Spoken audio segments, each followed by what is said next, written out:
부모의 자격이라고 하는 제목으로 말씀을 나누고 함께 기도하려고 합니다. 오늘 설교의 내용은 아마 제 자신부터 포함을 해서 우리 부모된 분들에게 좀 부담이 되는 그런 내용이 아닐까 싶습니다. 왜냐하면 자녀들에 관한 내용입니다. 특별히 127편 제목을 보면 솔로몬의 시, 곧 성전에 올라가는 노래, 이런 제목을 가지고 있습니다. 성전에 올라가면서 불렀던 노래라는 것은 뭐냐면 이런 은혜를 사모하면서 또 이런 응답을 구하면서 성전에 올라가면서 기도하며 찬양했던 그런 노래였다는 것입니다. 그러면 성전에 올라가면서 어떤 노래를 불렀을까? 오늘 127편 1절을 보면 여호와께서 집을 세우지 아니하시면 세우는 자의 수고가 헛되며 여호와께서 성을 지키지 아니하시면 파수꾼의 꾼에 끼어 있음이 헛되도다. 자, 우리가 잘 아는 내용이죠. 하나님이 집을 세우지 아니하시고 성을 지키지 아니하면 우리의 수고가, 우리의 노력이 헛되다는 거예요. 자, 그러면 하나님의 여호와께서 집을 세우지, 여기서 집은 뭘 얘기하는 걸까요? 성전을 얘기할까요? 아닙니다. 우리의 집, 우리의 가정을 얘기하는 거예요. 또 그 가정이 좀 확장되어서 여호와께서 성을 지키지 아니하면, 이 성은 문자적인 것은 예루살렘 성, 우리가 살고 있는 어떤 그 당시의 도시를 의미한다면 오늘날 우리에게는 우리의 가정과 직장과 일터와 우리의 삶을 의미합니다. 그러니까 하나님께서 우리의 가정을 지켜주셔야만, 우리의 직장과 일터를 지켜주셔야만 수고의 열매를 맛볼 수가 있다. 다시 말하면 하나님이 하셔야 된다는 거예요. 그러니까 이번에 성전에 올라가서 기도할 때 하나님이 은혜를 베푸셔서 우리의 가정을 지켜주시고 우리의 일터와 삶을 지켜줄 줄로 믿습니다. 이런 사모함을 가지고 올라가는 거예요. 자, 그러면서 2절에 너희가 일찍 일어나고 늦게 누우며 수고의 떡을 먹음이 헛되도다. 자, 일찍 일어나고 늦게 누우며 수고의 떡을 먹음이 헛되다. 이것은 뭘 얘기하는 걸까요? 우리의 일상의 삶을 얘기하는 거예요. 직장에 출근해서, 일찍 출근해서 또 늦게까지 일하고 그리고 열심히 수고한 그 월급을 가지고 생활을 하는데 그것이 헛되다는 거예요. 왜 헛되다? 왜 헛되냐 하면 하나님이 지키지 않는, 하나님의 은혜가 없는, 하나님과 함께하지 않는 그런 삶은 헛되다는 거예요. 그러니까 하나님이 지켜주셔야 되고 함께 하셔야 되고 하나님의 은혜가 임해야 모든 것이 의미가 있다는 거예요. 자, 그러므로 2절에 우리가 잘 아는 말씀입니다. 여호와께서 그의 사랑하는 자에게는 잠을 주시는 도다. 자, 우리가 많이 사용하는 단어지요. 그런데 이 사랑하는 자에게 잠을 주신다, 이 의미를 성경적으로 이해하지 않고 그저 뭐 좀 쉬고 싶고 자고 싶고 피곤할 때 우리는 그냥 문자적인 의미만을 생각하고 피곤한 자에게는, 사랑한 자에게는 잠을 주시니까 그냥 푹 자자. 예배 중에도 졸면 하나님이 나를 지극히 사랑하시나 보다, 그냥 졸자. 그래서 늘 조는 정도가 아니라 아예 주무시는 분들도 있어요. 그런데 성경에 이 사랑하는 자에게 잠을 주신다라고 하는 것은 2절 앞절에 하나님이 없는 그런 잠도 안 자고 수고하는 그 수고가 헛된 반면에 하나님과 함께하는 자에게는요 잠을 주신다는 거예요. 그 얘기 뭐 안식을 준다는 거예요. 편안함을 준다는 거예요. 자, 그러면 1절과 2절을 합치면 하나님이 사랑하는 자는 어떤 자입니까? 하나님과 함께 가정을 세우고 하나님과 함께 우리의 삶을 살아가는 사람이에요. 하나님의 뜻을 이루려고 애쓰는 사람에게는 잠을 주시고 반대로 안 자고 새벽부터 늦게까지 허리띠 졸라매면서 하나님과는 상관없이 열심히 일을 하는 그런 사람들에게는 그 수고가 헛되게 만든다는 거예요. 자, 그러면서 이제 1절 2절과 3절 4절 5절과 연결을 해야 됩니다. 그러면 우리가 하나님이 사랑하는 자가 이제 집을 세우고 성을 세우는데, 그러면 집을 세우고 성을 세우는 구체적인 모양과 모습은 뭐냐는 거예요. 2절에는 일찍 일어나고 늦게 눕고 수고의 떡을 먹는 이런 수고가 헛되다고 얘기합니다.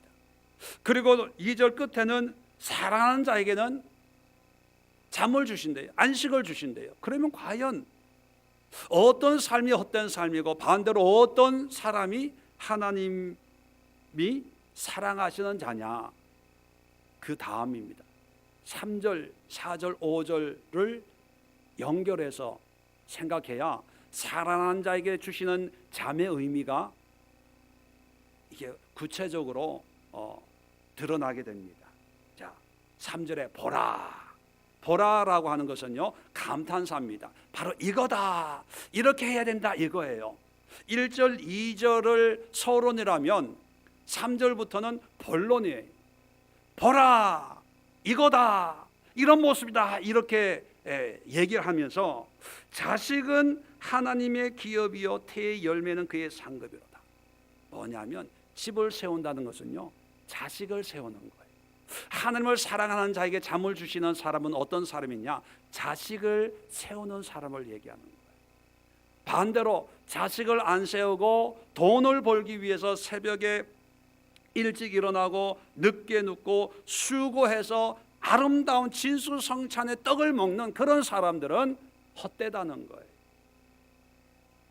반대로 하나님을 믿고 하나님을 믿는 신앙이 가장 중요하기 때문에 하나님을 사랑하는 마음으로 자녀를 세우면, 믿음 안에 세우는 사람들에게는 잠을 준다, 안식을 주시겠다. 왜냐하면 자식들은 여호와의 기업이요 태의 열매, 태의 열매나 자식은 똑같은 말이에요. 반복해서 얘기하는 거예요. 여호와의 기업이란 얘기나 그의 상급이란 얘기나 똑같은 얘기예요.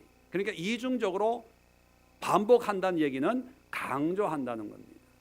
자, 그래서 여러분, 우리가 하나님 앞에 바르게 살고 바른 신앙을 가지고 또 하나님의 사랑하는 자에게 주시는 안식을 누리려면 물질로, 환경적으로 좋은 집에, 좋은 학교에, 좋은 어떤 환경에서 아이들을 양육하고 좋은 대학교 보내고 좋은 직장에 보내는 것이 하나님이 기뻐하는 모습이 아니라, 가장 중요한 것은 뭐냐면 자녀들을 하나님의 기업으로 또 하나님의 상급으로 만드는 그런 부모가 되어야 된다는 거예요. 그래서 첫 번째 부모의 자격이 뭐냐면, 자녀는 하나님 앞에서의 나의 모습이라는 것을 깨닫는 부모가 되어야 된다는 겁니다.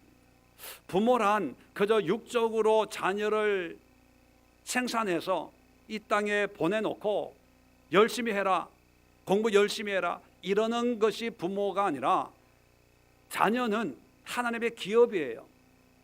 그리고 상급입니다. 근데 자녀라고 해서 다 기업이고 상급이라는 얘기가 아니라, 하나님이 지키시고 하나님이 보호하시는 그런 집과 그런 삶 속에서 자녀들이 믿음으로 성장할 때 믿음의 자녀가 하나님의 기업이요 상급이라는 겁니다. 자녀들이기 때문에 기업이고 상급이라는 게 아니라, 자녀들을 믿음의 자녀들로 세울 때 하나님의 기업과 상급이 된다는 거예요. 그래서 구약 성경을 보면요, 항상 하나님의 축복을 얘기할 때 그 축복이, 그 부모들을 축복할 때 그 축복이 항상 어디까지 영향을 미치냐면 그 후손들, 자녀들까지 항상 언급을 합니다. 신명기 7장 13절에도 보면 하나님을 경외하고 하나님의 계명을 지킨 자에게 주시는 축복을 얘기하면서 너를 사랑하고 복을 주사 너를 번성하게 하되 내게 주리라고 내 조상들에게 맹세하신 땅에서 내 소생에게 은혜를 베푸시며, 하나님의 축복은 항상 자녀에게도 임하죠. 신약에도 보면요, 여러분 디모데 전서에 그리고 디도서가 목회서신이라고 얘기합니다. 그 목회서신을 보면 직분자를 세울 때 직분자의 자격을 얘기합니다. 그럴 때 어김없이 등장하는 내용이 뭐냐면 디모데전서 3장 4절, 감독을 세울 때 자기 집을 잘 다스려 자녀들로 모든 공손함으로 복종하게 하는 자라야 할지며. 장로의 자격이 뭐냐면 자녀들이 순종하고 복종하는 믿음의 가정을 이룬 사람들을 세운다는 거예요. 그리고 3장 12절에 집사를 세울 때도 집사들은 한 아내의 남편이 되어 자녀와 자기 집을 잘 다스리는 자일지니, 자녀와 자기 집을 잘 다스린다는 것은 가부장적으로 다스린다는 의미가 아니고 신앙적으로 잘 다스리는 자예요. 디도서 1장 6절에도 보면 감독의 자격을 얘기하는데 책망한 것이 없고 한 아내의 남편이며 방탕하다는 비난을 받거나 불순종한 일이 없는 믿는 자녀를 둔 자라야 할지니라. 분명하게 방탕하다 비난받거나 불순종하는 일이 없는 믿는 자녀. 왜 직분자를 세우는데 자녀를 얘기할까요? 왜냐하면 자녀는 부모의 영적인 모습이에요. 왜냐하면 자녀들은 우리가 외적으로 엄마 아빠를 닮아야 안 닮아요? 닮아요. 육적으로 DNA를 반반씩 확률적으로 가지고 태어납니다. 자, 육적으로 영향을 받고 육적으로 닮는다면 영적인 면은 안 닮을까요? 닮아요. 그게 하나님의 법칙입니다. 그래서 하나님의 축복은 반드시 자녀에게도 축복이 임하고, 또 부모가 복을 받고 믿음이 좋은데 자녀가 믿음이 없다, 이건 문제가 있다는 거예요. 지금까지 저도 목회자입니다. 저희 아들 자녀들도 그렇게 믿음이, 딸은 제가 볼 때 참 신실하고, 그런데 아들은 그렇지 않은 것 같아요. 그래서 이번에 만나가지고 좀 권면을 이제 성장을 했으니까 잘 권면을 하려고 합니다. 이것은 목회자의 가정의 문제만 아니라 장로님, 권사님, 안수 집사님, 서리 집사님 가정의 일반적인 현상이에요. 그런데 너무 일반적인 현상이라고 생각을 하다 보니까 문제는 뭐냐면 심각성을 잃어버려요. 오늘날 장로, 권사, 직분자를 임명을 할 때, 직분을 줄 때 성경적인 이런 요소를 기준을 정해놓고 만약에 직분자를 세운다면 몇 명이 세워질까요? 세울 수 없는 사람들이 거의 대부분일 거예요. 목사부터 시작해서. 그러다 보니까 그렇지 않아도, 그렇지 못해도 그냥 직분을 주는 거예요. 봉사만 열심히 하면. 그러다 보니까 문제는 뭐냐면 자녀의 문제에 대해서 너무 너그러워진다는 거예요. 그러면서 생각하는 게 뭐냐면 신앙은 어떻게 할 수가 없어. 그리고 신앙은 1대1의 관계이기 때문에 하나님이 때가 되면 불러주시겠지, 만나주시겠지, 그냥 덮어놔요. 그런데 여러분, 믿음의 자녀는 하나님의 기업이고 상급이에요. 그 얘기는 뭐냐면 축복이라는 거예요. 그런데 그렇지 못한 불순종과 불신앙의 자녀가 있다면 그래서 하나님의 기업이 아니고 하나님의 축복이 아니라는 얘기입니다. 그럼 왜 하나님의 축복이 아니냐? 우리가 하나님 안에서 믿음의 가정을 세우지를 못했다는 거예요. 부모로서의 책임을 다하지 못했다는 것입니다. 자, 이것이 3절에서 얘기하는 거예요. 역설적인 거죠. 믿음의 사람들은, 자, 1절을 다시 돌아가면 여호와께서 집을 세우시지 아니하시면 세우는 자의 수고가 헛된다. 자, 세우기 위해 수고를 해야 돼요. 수고를 할 때 하나님이 세워주시는 거예요. 그런데 오늘날은 수고를 안 해요. 아니 안 하는 게 아니라 조금 적당하게 하고 그 다음부터는 안 된다고 내팽개쳐 놔요. 그러면 하나님이 세운다는 거예요? 안 세운다는 거예요? 안 세운다는 거예요. 반대로 자녀를 세우기 위해서, 믿음의 가문을 세우기 위해서 수고할 때 하나님은 사랑하는 자에게 잠을 주신다. 이 잠이라고 하는 것은 예배 중에 자는 그런 잠이 아니라 안식을 얘기하는, 안식을. 왜? 파수꾼이 깨어 있어도 헛되거든요. 왜? 하나님이 함께 하지 않으면, 역설적으로 하나님이 함께 하시면 파수꾼이 잠을 자도 하나님이 지켜주신다는 거예요. 그래서 사랑하는 자에게는 잠을 준다는 거예요. 왜? 하나님이 지키기 때문에. 정리를 하면 우리가 수고를 해야 돼. 그래서 교회 안에서 보여지는 나의 신앙이 아니고 집에서 자녀들의 삶의 모습이 내 모습이다라고 느낄 수 있어야 된다는 거예요. 자녀들은 세상으로 다니고 있는데 교회에서 목사라고 예배 인도하고 있어요. 저의 모습을 얘기하는 거예요. 그리고 존경하고 인정하고 칭찬하는 그런 모습을 보면서 내 믿음과 신앙의 모습이 이렇다라고 생각을 하는데 하나님은 그게 아니라는 거예요.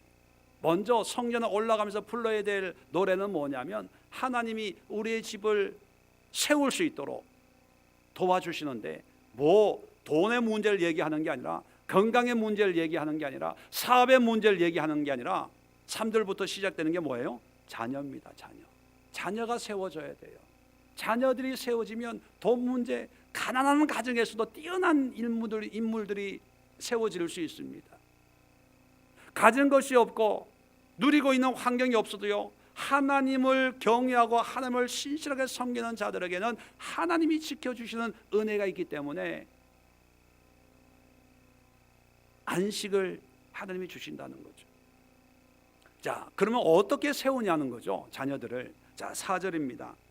젊은 자의 자식은, 자, 여기서 젊은 자의 자식이라고 하는 것은 나이를 얘기하는 게 아니라 시편은 문학적인 표현이기 때문에 젊다는 것은요, 믿음이 좋다는 거예요. 힘이 있다는 거예요. 생기가 있다는 거예요.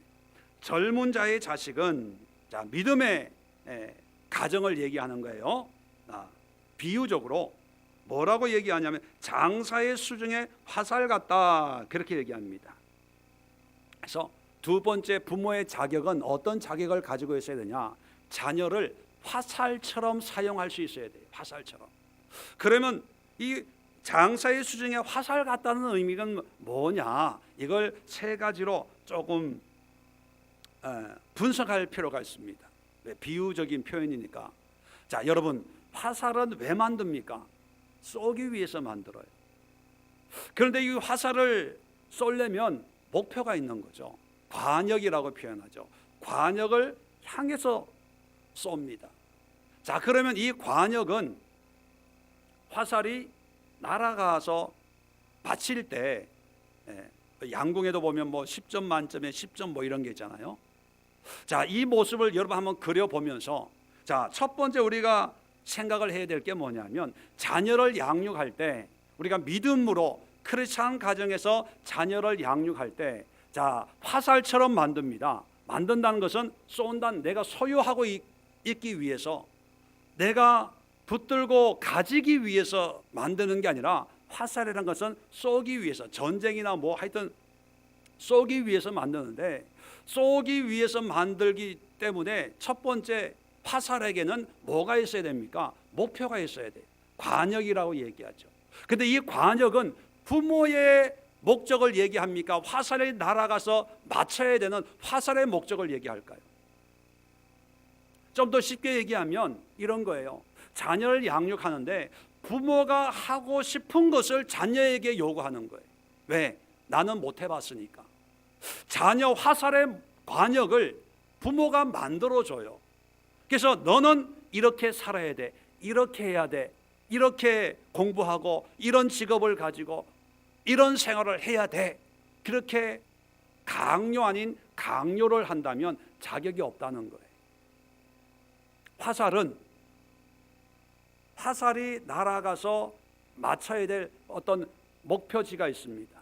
그것이 뭐 전쟁에는 적군이 될 수가 있고, 또 연습할 때는 관역이 될 수 있고, 화살이 날아가서 맞춰야 될 때를 향해서 이 장사가 힘이 있는 사람이 쏘는데, 자녀도 마찬가지라는 거예요. 그런데 부모의 자격이 없는 사람은 그 관역을 부모가 만들어줘요.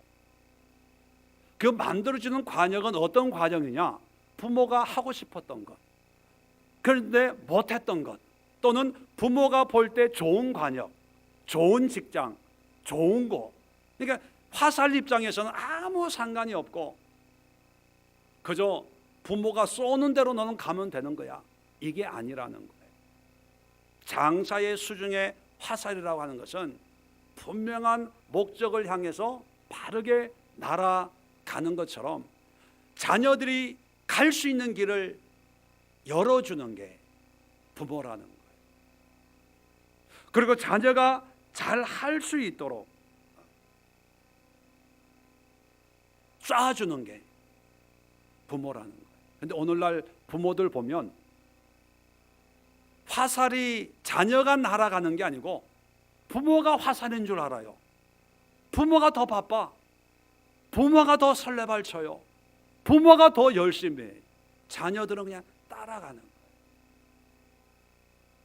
그래서 두 번째로 우리가 이 장사의 수중에 화살 같다는 이 의미를, 두 번째는 뭐냐면 부모가 이 화살을 소유하고 만족을 누리는 게 아니라 쏴야 됩니다. 떠나보내야 된다는 거예요. 자녀들을 화살처럼 쏴서 이렇게 날려보내야 되는데, 그런데 그 날려보내는 사람을 장사라고 표현하고 있어요. 장사, 힘이 센 사람. 왜 장사라고 표현을 했을까요? 멀리 쏘라는 거예요. 멀리, 더 멀리. 그 얘기는 뭐냐면 내가 자녀를 붙들고 근처에 눈에 보이는 데서 지켜보겠다는 것이 아니라 어떤 목적이 분명해지면 그 목적을 향해서 아주 힘있게 담대하게 쏴서 더 멀리 보내줄 수 있는 그런 부모가 되어야 된다는 것입니다. 그래서 화살은 소유의 목적이 아닙니다. 화살은 사용해야 돼요.